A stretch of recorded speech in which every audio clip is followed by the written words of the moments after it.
Salam Atavatan TV YouTube kanalının mehriban müştaqlary. Hormatly tamaşaçylarymyz, Atavatan TV'de saýlanan habarlar.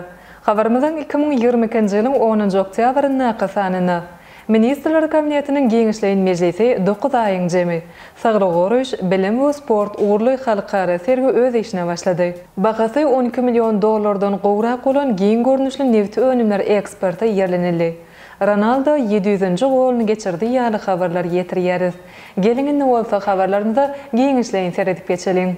Ministrler Kabinetiniň Giňişleýin Mejlisi 9 aýyň jemy. Şoňuny hormatly prezidentimiz Serdar Berdimuhammedow Ministrler Kabinetiniň Giňişleýin Mejlisini geçirdi. Onu ykdysadyň pudoklaryny şu ýylyň 9 aýyna alınıp berilen işleriň jemleri jemlenildi. Prezident maksatnamalarynyň we ýurdumyzda durmuş ykdysady taýdan ösürmek boýunça kabul edilen beýleki meýilnamalaryň ýerine ýetirilişi aranyp maslahatlaşyldy. Mejlise Milli Geňeşiň wekilleri, welaýatlaryň häkimleri, ýokary okuw mekdepleriniň rektorlary, gazet jurnallaryň redaktorlary hemde beýleki ýoldaşlar çağıryldy. Onu degişli ýoldaşlaryň hasabatlary dinlenildi. Ýerine ýetirilen işlere anyk baha berildi we ýakyn geljek üçin eler tutulýan wezipeler kesgitlendi. Gün tertibine laýyklykda şu ýylyň 9 aýyny halk hojalyk toplumynyň pudoklarynyň durnukly ösüşine tasyklayan makro ykdysady görkezler barada hasabat berildi. Ýanyç energetika, senagat, gurulşyk, sowda, dokma, owa senagat toplumlaryna ilim, bilim, saglyk goruş, sport, medeniýet ulgamlaryna, ulaw kommunikasiýa pudogyny daşary siýasatda dowlat başlyklygymyzyň ozal beren tawşyryklaryny ýerine ýetirmek hemde öňde goýulan wezipeleri çözmek maksady bilen ýanwar-sentýabr aýlaryna alınıp berilen işleriň netijeleri hasabatlaryň özüne dizi. Şeýlede hökümetiň Giňişleýin Mejlisine ýurdumyzyň kanunçylygyny kemilleşdirmek babaty alınıp berilen işler hakynda hasabatlar dinlenildi.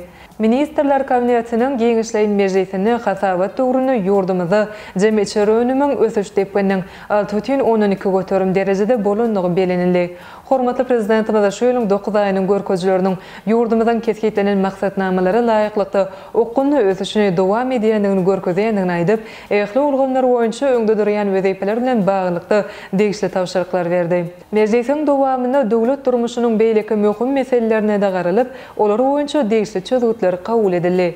Mejlisiň ahyrynda hormatly prezidentimiz oňa gatnaşanlary şu gün ýurdumyzda giňlen bayram edilýän Türkmenistanyň saglyk goruşy derman senagaty işgärleriniň güni bilen gotlady. Hemde bayramçylyk münasibetli bolgamyň işgärlerini dowlat seýlaglary bilen seýlaglama hakyndaky permany gol çekdi. Şeýlede hormatly prezidentimiz mejlise gatnaşçylary Gahrman Arkadawymyzyň Türkmenistanyň dermanlyk ösümlikleri adly köp jildli ilim ensiklopediýik eseriniň 14-nji jildini ýazyp tamamlandygyny habar berdi. Saglyk goruş, bilim we sport uğurly halkara sergi öz işine başlady. Şu güni paýtagtymyzdaky Sowda Senagat Edarasyna saglyk goruş, bilim we sport berkarar dowlatyň täze ýamynyň galkynşy döwründe atly halkara sergi öz işine başlady. Günüň ikinji ýarymyna bolsa onuň çäklerine ilymy maslahat geçiriler. Türkmenistanyň saglyk goruş işgärleriniň Hünär bayramyna bagyşlanan nowatdaky gözden geçiriliş saglyk goruş we derman senagaty, bilim, sport we ýaşlar siýasaty ministrlikleri tarapyndan ýurdumyzyň Sowda Senagat Edarasy bilen bilelikde gurulýar. Halkara serginiň açylış dawrasyna hökümet agzalary, Milli Geňeşiň halk maslahatynyň agzalary, mejlisiň deputatlary, ministrlikleriň we pudoklaryň dolandyryş edaralaryndan, jemgyýetçilik guramalarynyň wekilleri, daşary ýurtlaryň Türkmenistanda işleýän diplomatiýa wekilhanalarynyň, halkara guramalaryň ýoldaşlary, daşary ýurtly mehmanlar, köpçülikligiň habar beriş terişleriniň wekilleri gatnaşdylar. Paýtagtymyzyň dörejilik toporlarynyň aýdym sazy çykyşlary dawara öz oşly bayramçylyk öwüşgüni çaýdy. Dawara gatnaşdylar hormatly prezidentimiz Serdar Berdimuhammedowyň gutlugyny uluruk welentlik bilen dinlediler.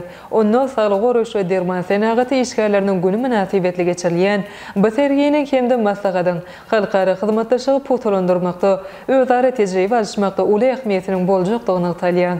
Yeri gelende bellesek şu günkü sergi halkara guramalaryň daşary ýurtlaryň derman terişdelerine we lukmançylyk maksatly önümleri, lukmançylyk sport enjamlaryny öňürmegi, bilim tehnologiýalaryny işläp taýýarlamagy ýürütülýän 30-dan gowrak ýurdundan 150-den gowrak kompaniýanyň wekilleri gatnaşýarlar.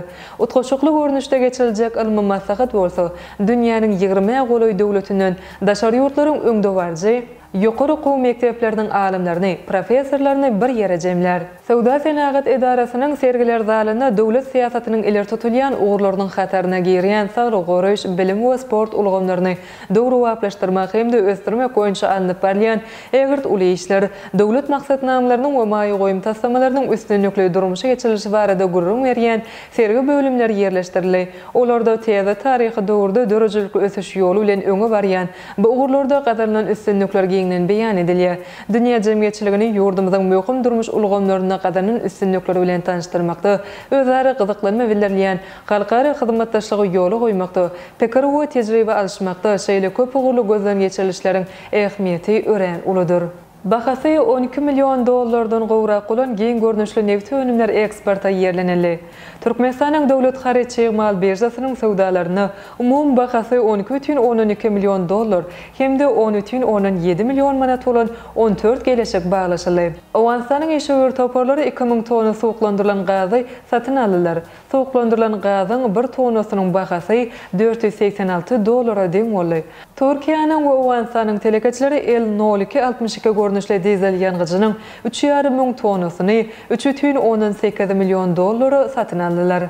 Birleşen Arap Emirlikleriniň hem-de Türkiýanyň eşeğleri umum bahasy $3 milyon deň bolan ýakylan neft koksunyň 3000 tonasyny satyn almaga gelişik baglaşdylar. Şeýle hem Özbegistanyň, Türkiýanyň we Owensanyň telekeçileri $4,5 milyon deň bolan peç ýangıjynyň 5000 tonasyny satyn aldylar.